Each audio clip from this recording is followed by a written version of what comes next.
Look, let's say you're socially anxious. Okay, so what happens when you're socially anxious? You go to a party, your heart's beating. Why? The party is a monster. Why? Because it's judging you. And it's judging you, it's putting you low down the dominance hierarchy, because that's what a negative judgment is. And that interferes with your sexual success. And that means that you're being harshly evaluated by nature itself. Right? So you are confronting the dragon of chaos when you go into the social situation. And so what do? You're like this, right? You hunch over, and that's low dominance. I'm no threat. It's like, well, that's not going to get you very far. You know, but that's a logical thing to do in the face of a tyrant. So I'm no threat. You know, you look at the king and you're dead. I'm no threat. I'm hunched over. And then what's happening internally? What are people thinking about me? What are people thinking about me? Am I looking stupid? Am I looking foolish? Geez, I'm awkward. I hate being here. Man, I'm sweating too much. It's all internalized, right? It's all self-focused. The eye isn't working. What do you tell people? Don't stop thinking about yourself, because you can't. It's like, don't think of a white elephant. White elephant, white elephant, white elephant. You can't tell someone to stop thinking about something because they get caught in a loop. What you do with socially anxious people is you say, look at other people. Look at them, right? Why? Because if you look at them, you can tell what they're thinking. And then unless you're terribly socialized, and some people are. Some people have no social skills, and so the reason they can't go to a party is because they don't even know how to introduce themselves. Like no one ever taught them how to behave. And so they're really good candidates for behavior therapy, because you walk them through the process of how you actually manifest the procedures that are associated with social acceptability. But most people aren't like that. They have the ability. So if they're really introverted and high in neuroticism, they can usually talk quite well to someone one-on-one. Why? Because they look at them. Well, if I look at you, it's another thing to do if you're ever speaking to a group of people. Never speak to the group of people. That doesn't exist. You talk to individuals, and then they reflect for you the entire group, because they're all entrained. So you look at one person, they broadcast to you what everyone's thinking, and you know how to talk to one person. So it's easy. So as soon as you focus on the person, not you, you push your attention outward, use your eye, you push your attention outward, and you start watching. Well, then all your automatic mechanisms kick in, and you stop being awkward. Because if we're talking and I'm looking here, I don't know what you're going to do next, and I'm going to put disjunctions into they're like bad chords in the melody of our conversation. And the reason is I'm not paying attention. So that's why the eye is the thing at the top of the pyramid. It's like the thing that enables you to win the set of all possible dominance hierarchies is the eye. Pay attention. Pay attention. That's the critical issue. That's why the Egyptians worshipped Horus. That's why Horus was the thing that rescued Osiris from the depths. It's the capacity to pay attention. What do you pay attention to most? What your right hemisphere signals as anomalous. It attracts your attention. It's like, this isn't going quite right. I'm not looking at that. Wrong. That's what you look at. That's what you look at. What's not going right, because that's the terrible monster that might eat you, but it's also the place you get all the information. So that's why it's useful to have discussions with your enemies, because they will tell you things you do not know. And that's such a great thing, because if you don't know them, well, you're not very smart, are you? You know, there may be a time when you go somewhere that's the thing you need to know. And maybe your enemy will tell you why you're such a fool, you know, and a bunch of other things that aren't true too. But even one thing that's accurate, it's like, yeah, thanks very much, man, maybe I'll do some work on that, and I won't have to carry that forward. So, and then that's part of the reason, again, why the terrible predator, it's always the terrible predator that has the gold. It's like, it's the person who delivers the message you do not want to hear. So it's rough, but it doesn't matter. Life is rough. To move forward, you know. I mean, I've dealt with lots of people who have anxiety disorders, you know. And one thing about people who have anxiety disorders is they are not mysterious to me. I understand, it's no problem for me to understand why people have anxiety disorders, or why they're depressed, or why they have substance use problems.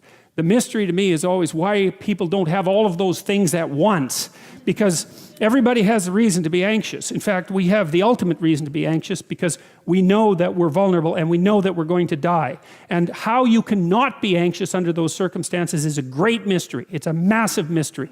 And the same thing applies with regards to depression.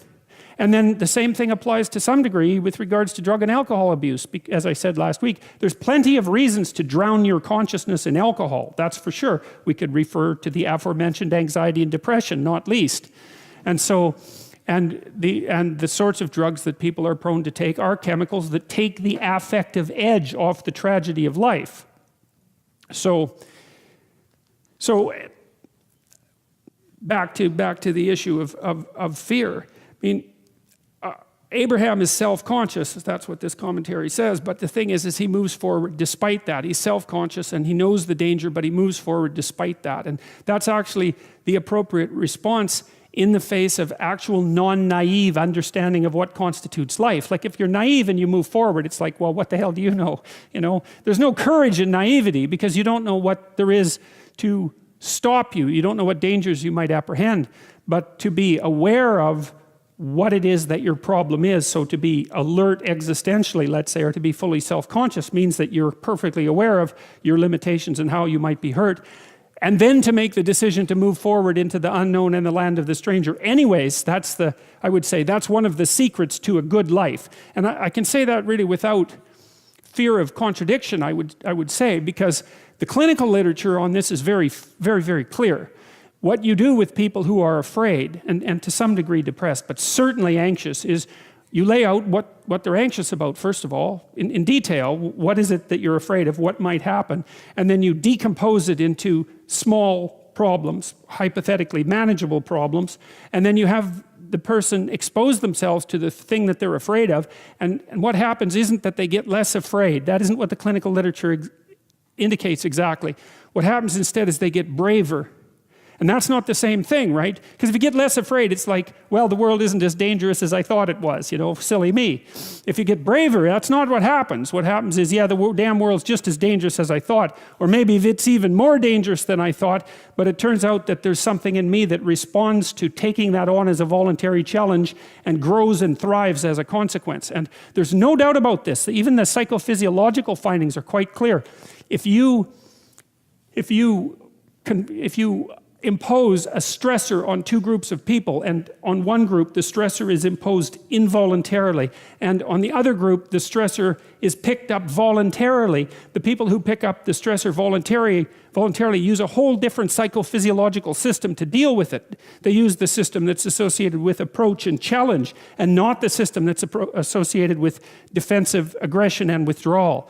And the system that is associated with challenge is much more associated with positive emotion and much less associated with negative emotion. It's also much less hard on you because the defensive posturing system, the prey animal system, man, when that thing kicks in, it's all systems are go for you, you know. The gas is pushed down to the pedals pushed down to the metal and the brakes are on. You're using future resources that you could be storing for future time right now in the present to ready yourself for emergency. So there's nothing simple or trivial at all about the idea of being called to move forthrightly forward into the strange and the unknown. And there's a real adventure that's associated with that, right? So that's an exciting thing, which is part of the reason why people travel. And then also to see yourself as the sort of creature that can do that, is willing to do that on a habitual basis, is also the right kind of tonic for, I hate this word, for your self-esteem. You know, because the self-esteem has nothing to do with feeling good about yourself. As I already mentioned, there isn't necessarily a reason why a priori you should just feel good about yourself. But if you can view yourself acting in a courageous and forthright manner and encountering the world and trying to improve your lot and taking risks, you know, in a non-naive way, well, then you have something that you can comfort yourself with at night when you're wondering what the whole damn point of your futile and miserable life. And so And that's necessary because it's often the case that you wake up at 4 in the morning, or at least sometimes the case that you wake up at 4 in the morning when things haven't been going that well and wonder just what the hell the point is of your futile and miserable life. You have to have something real to set against that. It can't be just rationalizations about how, you're a valuable person among others, even though that's true. That's not good enough. You need something that's more realistic to set against that. And observing courage in yourself is definitely one of the things that can help you sleep soundly at night when things are destabilized a little bit around you. So